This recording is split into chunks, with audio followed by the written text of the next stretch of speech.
number 13, repurpose, reuse, recycle. I've been doing this kind of thing since late 70s, early 80s, and I have a strong enough feminist influence in my background that it came to this with a very creative understanding that we're making it up as we go. This is a useful thing and we can't do without it, but eventually, for those of you who have been around that long, as you've probably discovered to your own dismay, eventually this type of forced creativity it becomes the tyranny of innovation. I learned this lesson at a public ritual planning meeting that we had sometime in the early 80s. We had done a couple of, I believe it was email rituals the year before, Candlemas, Bridget, the February cross-border day, February Eve. And we had a number of really slam-bang rituals the 2 previous years.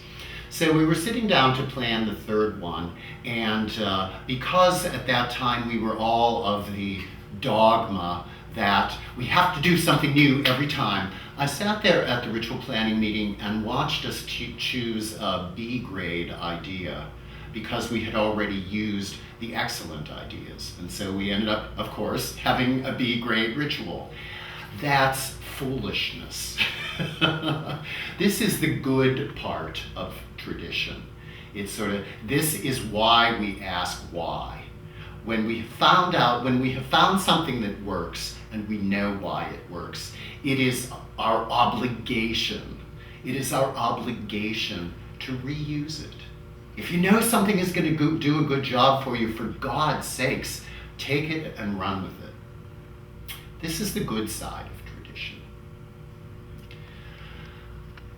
Another unfortunate thing that the tyranny of innovation can do for us is make us unwilling to draw on the abundantly rich creative and cultural resources that have been handed down to us by the past.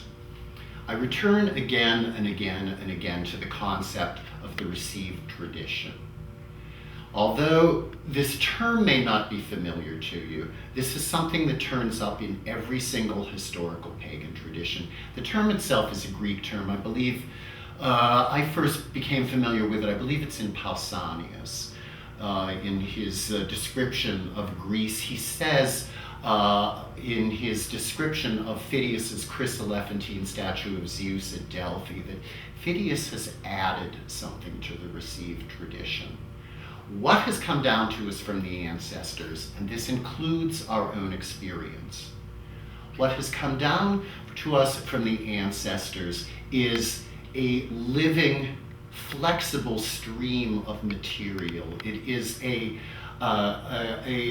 treasury of resources on which we can draw. We have things that have been tried and found true for thousands and thousands and thousands of years. We are fools not to make use of this.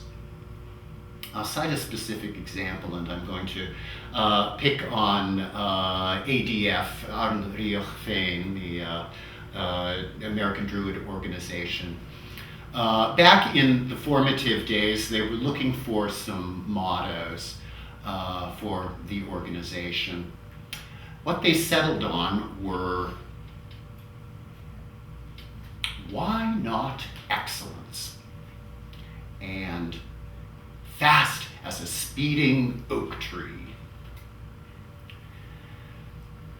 Now, if you are struck by the superficiality and banality of these mottos, I have to say I agree with you.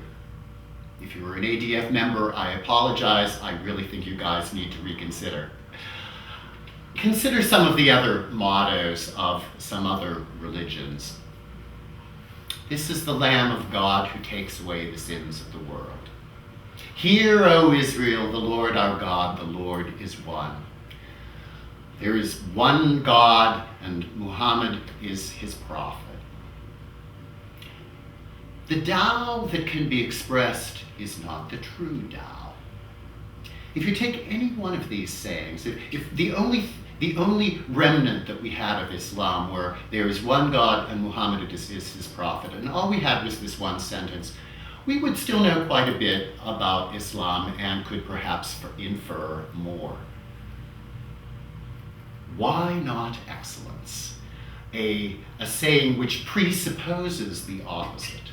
This could never have become the motto of an organization in Periclean Greece, because there was a cultural, it was accepted by everyone that of course excellence is the standard to which we hold ourselves. Fast as a speeding oak tree, well, it's glib and it's clever and it's got that charming little pop culture reference which in 100 years will be meaningless. This from ADF. In all of Celtic literature, well, being ADF, in all of Indo-European literature, is there nothing a little more poetic, a little more profound? Of course there is. It's just a matter of finding it. Did I say it was easy? I did not. It's sort of, to utilize the received tradition, of course, means that we need to know the received tradition, which means we need to study it. Yes, folks, it's hard work. This is no surprise to anyone listening to me here.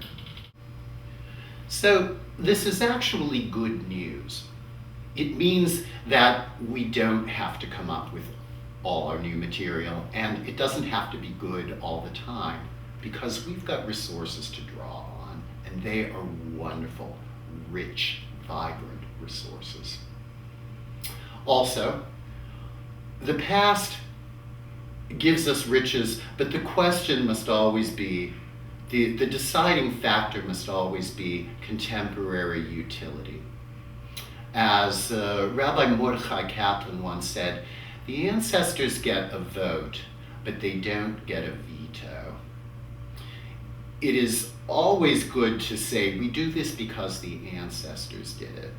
It is almost always bad to say, the ancestors did it this way, therefore we have to do it this way.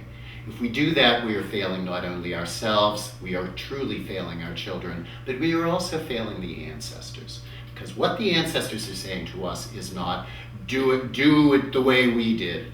What the ancestors are saying to us, the debt that we owe the ancestors, this is what they are saying to us. Given who we were and what we had, we did the best we could, and we expect the same of you. The negative side of tradition.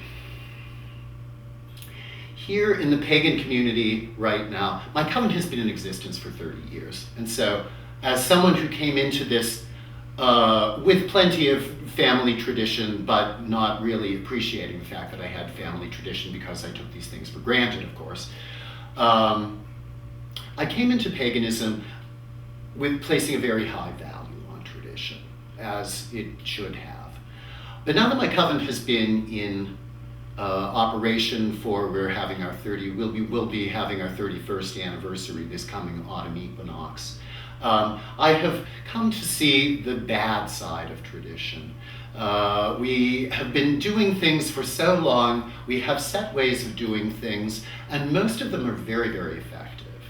And so we've gotten to the point where we resist innovation, we resist trying something new, because something new may or may not work. Whereas if we repeat what we've been doing for 31 years now, we know that it has a very good chance of working. So here, as elsewhere, we need to work for balance. We need to strive for that combination, that felicitous combination of the familiar and the new. If they told you this was going to be easy, they were lying. Read 13. Repurpose, reuse, recycle.